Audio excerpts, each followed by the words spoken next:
Welcome to week 5 of our Bible study. This is our last week of official topics before we wrap up next week. So I wanted to start by just checking in about how last week went. Last week we looked at the story in Matthew of where we put our treasures. So did you think about your treasures this week? Did you think about how you use your money or how you use your possessions? It's a hard topic for us, but I think it's one worth thinking about.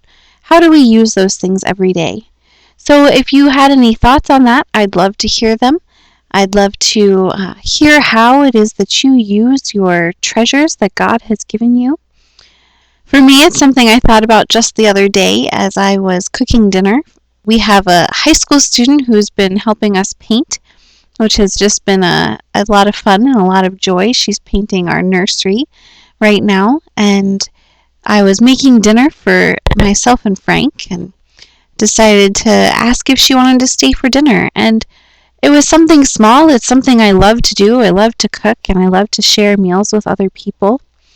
And yet I realized that was using the treasures that we have, using the money that we have to purchase food and feed a youth who's helping us out, and it's also using my talents and my time, and so it just hit me that even something that small and that simple is a way that we can see stewardship at work in our lives every day.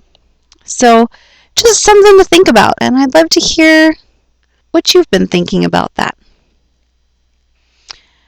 This week, we are going to kind of change gears. So far, we've looked at our time, our talents, and our treasures, kind of the big three in the stewardship world, the ones we always like to talk about in the church. But I also wanted to add one in. We're going to look at not just those big three, but also creation, the earth that we put our feet on and that we live in, the world that God created around us. It's kind of a change of pace from the other types of stewardship, and yet I think it's a question worth asking, especially as we are hearing things of tsunamis and global warming and hurricanes and earthquakes, and there's conversation around oil drilling and fracking and all of these practices that we have that in a lot of ways make our world easier for us to live in, but also bring up a lot of questions about stewardship. How are we caring for this world that God created? It's a long text, so bear with me, but I want to read the creation account in Genesis 1. It's one of my favorite stories in the Bible. It's one of my favorite things to think about and learn about, and for me, it's a foundational piece for my own faith. It reminds me that God created all that we see and all that we do and all that we have, and we are invited not only to be a part of that creation, to care for that creation, but to be an active part in it. We are called into that relationship, into that love of God in the creation account. And I think it's something worth hearing. We don't often sit down and read the whole story. It's a little long. And so we'll do that together. And just listen for what it is that stands out to you. Have you heard this story all put together? Does it make you think about something differently? Whatever it is, just listen and hear what it is that God is trying to tell you today. So starts Genesis 1:1. In the beginning, when God created the heavens and the earth was a formless void, and darkness covered the face of the deep, while a wind from God swept over the face of the waters. Then God said, "Let there be light," and there was light. And God saw that the light was good. And God separated the light from the darkness. God called the light day, and the darkness he called night. And there was evening and there was morning the first day. And God said, "Let there be a dome in the midst of the waters, and let it separate the waters from the waters." So God made the dome and separated the waters that were under the dome from the waters that were above the dome. And it was so. God called the dome sky, and there was evening and there was morning the second day. And God said, "Let the waters under the sky be gathered together in one place, and let the dry land appear." And it was so. God called the dry land earth, and the waters that were gathered together he called seas. And God saw that it was good. Then God said, "Let the earth put forth vegetation, plants yielding seeds, and fruit trees of every kind on earth that bear fruit with the seed in it." And it was so. The earth brought forth vegetation, plants yielding seeds of every kind, and trees of every kind bearing fruit with the seed in it. And God saw that it was good. And there was evening and there was morning the third day. And God said, "Let there be light in the dome of the sky to separate the day from the night, and let them be for signs and for seasons and for days and for years. And let them be lights in the dome of the sky to give light upon the earth." And it was so. God made the two great lights, the greater light to rule the day and the lesser light to rule the night, and the stars. God set them in the dome of the sky to give light upon the earth, to rule over the day and over the night, and to separate the light from the darkness. And God saw that it was good. And there was evening and there was morning the fourth day. And God said, "Let the waters bring forth swarms of living creatures, and let birds fly above the earth across the dome of the sky." So God created a great sea monster, and every living creatures that move of every kind, with which the waters swarm, and every winged bird of every kind.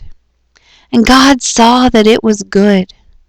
God blessed them, saying, "Be fruitful and multiply, and fill the waters and the seas, and let birds multiply on the earth." And there was evening and there was morning the fifth day.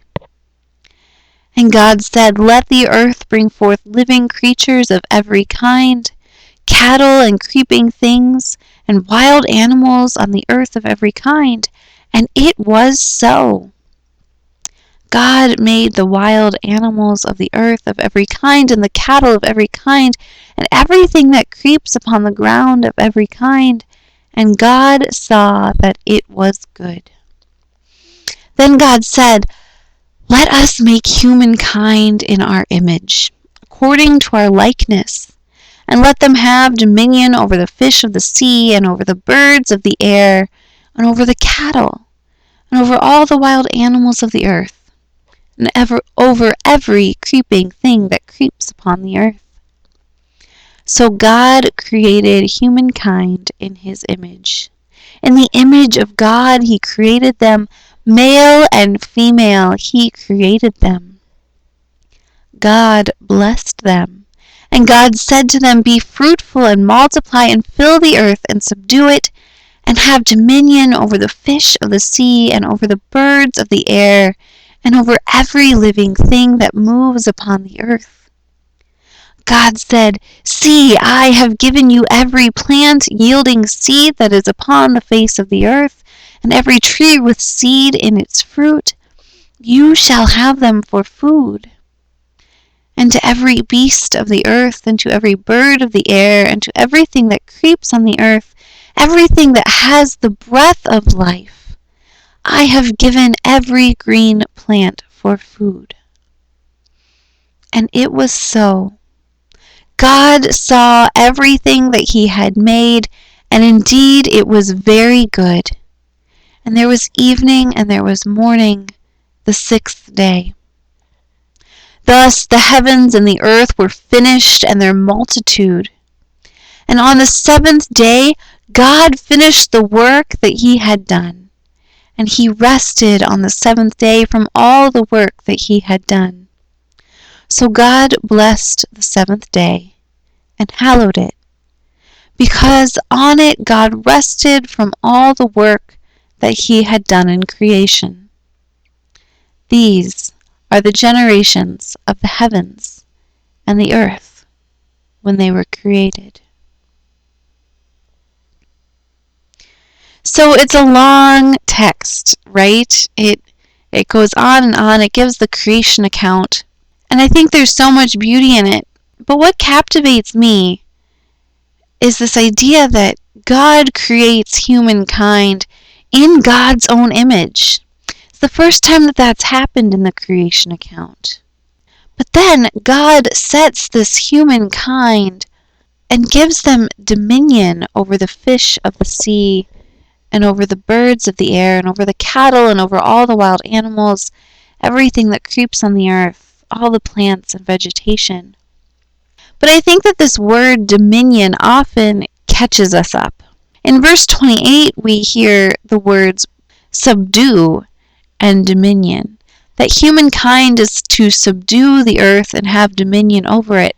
And I think that these words often make us think of having power.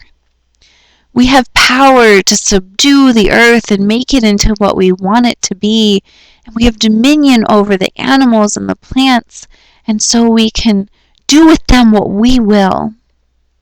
But that's not quite what this text is saying. It's not saying that God gave humankind the earth to do with what they will. Instead, it is still God's earth. It is still God's creation. And we have been placed here to take part in the care of the creation. So what does that look like in our daily lives? Often, I believe, we think this has to be something big.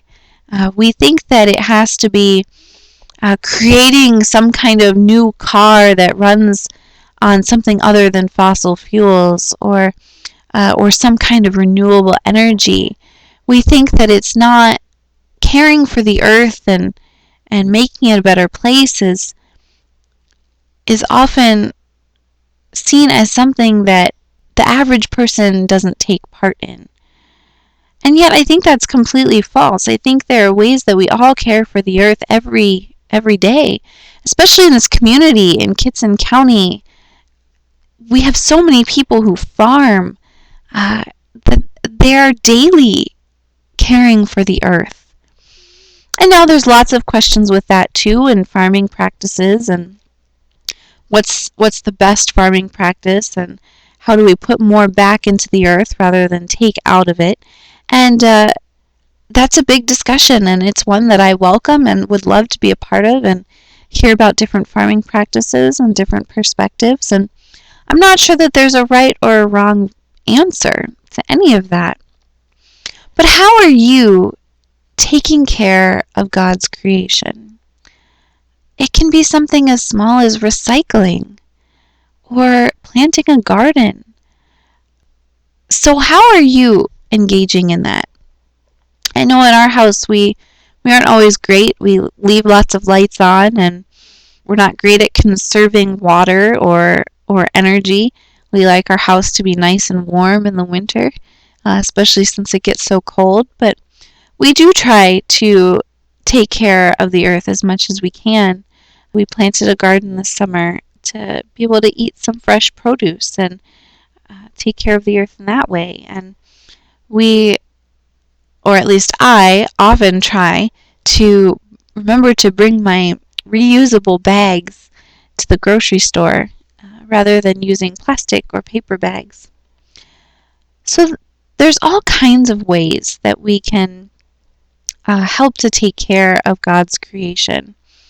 It is, of course, one of our most precious resources, even more precious than probably our time or our talents or our treasures. Because once this earth is gone, we don't really have anywhere to live. So that's something I would just encourage you to think about this week, is how have you been set on this earth? What have you been given dominion over? how are you caring for God's creation? It's a big question, but I encourage you to struggle with it and to look at your own practices and maybe think of a new one to try in the next days and weeks to come.